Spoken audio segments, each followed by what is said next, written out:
Ada kerinduan saya akan suasana yang lama sudah belum pernah saya temukan lagi, yaitu suasana apa itu? Begini, saya mau membayangkan sahabat semua, dan ini adalah sebuah kisah perjalanan hidup impian saya. Saya pernah tinggal di sebuah perumahan bagi saya sangat ideal, bukan karena lokasinya, bukan karena fasilitas rumahnya, bukan karena besar dan bagusnya rumah di perumahan tersebut, tapi kami tinggal di jalan kuldesak atau jalan yang ujungnya berputar ngantong, dan ini sebenarnya bagian dari rumah perumahan yang biasa saja. Lokasi kami juga paling ujung, tidak menarik sebenarnya. Yang dimaksud dengan kami adalah 10 keluarga di sana, di mana kebetulan usia kami berdekatan satu sama lain, juga anak-anak kami usianya seumuran semua. Mengapa kami sebut tinggal di sana adalah impian? Karena kami satu visi, satu mindset tinggal bersama. Ini semua adalah kisah nyata 15 tahun yang lalu, di mana kami di sana tinggal bersama, namun satu persatu pindah karena pekerjaan atau karena alasan bisnis yang lainnya. Semua sekarang sudah pindah dan tidak di sana lagi. Namun kalau kami bertemu, kalau kami reunian, kami masih mengangeni tempat ideal tersebut. Sekali lagi, kita sepakat bahwa rumah ini adalah benda mati. Setuju ya? Lokasi dimanapun itu adalah benda mati. Namun yang membuat hidup adalah keputusan kami bersepuluh, bagaimana kami bertetangga, bagaimana kami bersaudara, bagaimana kami saling titip, bagaimana kami mengisi kekurangan, bagaimana kami tidak berkompetisi. Saya membayangkan ini adalah contoh kecil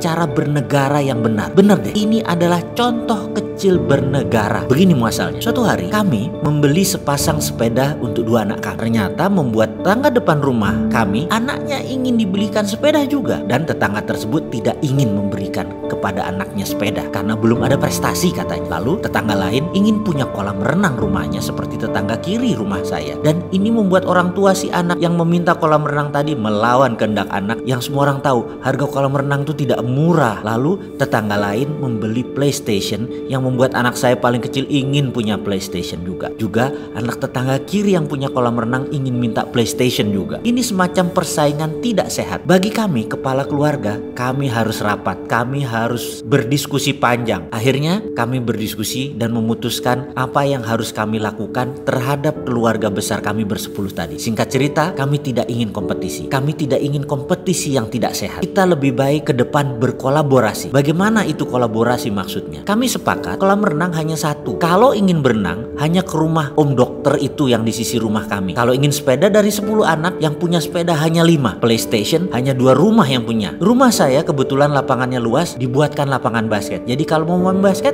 di rumah saya. Semua punya beda-beda, semua punya fasilitas, tidak ada yang sama. Kami sepakat kalau mau berenang hanya ke satu rumah. Ingin basket ke rumah yang lain. Ingin bersepeda harus berbagi dengan PlayStation. Jadi si anak A ingin main sepeda, dia tawarkan PlayStation-nya. Intinya kita tidak saling punya yang sama, tetapi punya yang beda-beda. Kalau mau membeli anak-anak mainan atau fasilitas, pastikan bisa bermanfaat untuk semua anak tetangga agar tidak saling iri dan saling kompetisi. Buang-buang uang pamer. Apa yang terjadi setelah rapat itu? Ternyata anak-anak kami menjadi anak yang pandai negosiasi, pandai berbagi, pandai saling mengerti. Rumah menjadi tidak pernah kosong atau sepi. Selalu ada aja yang datang, selalu ada aja yang baru. Setiap hari ada aja cerita dan ada pelajaran. Itu yang kami rindukan. Kolaborasi tadi ternyata menimbulkan kebahagiaan. Ini sebenarnya contoh bernegara kecil, yaitu bertetangga dengan sehat. Bayangkan negara ASEAN kalau seperti ini, ada yang mepet ke Cina, ada yang mepet ke Amerika, ada yang mepet ke Jepang, ada yang mepet ke Korea, ada yang dekat dengan Rusia, lalu saling oper kelebihan dan saling tutup kekurangan. Tahu-tahu negara ASEAN itu tumbuh kuat dan menjadi negara produsen baru, bahkan punya currency atau mata uang baru seperti euro. Jadi daripada ngimpi membangun ASEAN yang kuat, kompak, saling berkolaborasi, saya mulai dari bertetangga dulu deh. Ada nggak yang mau jadi tetangga saya dan kolaborasi akan fasilitas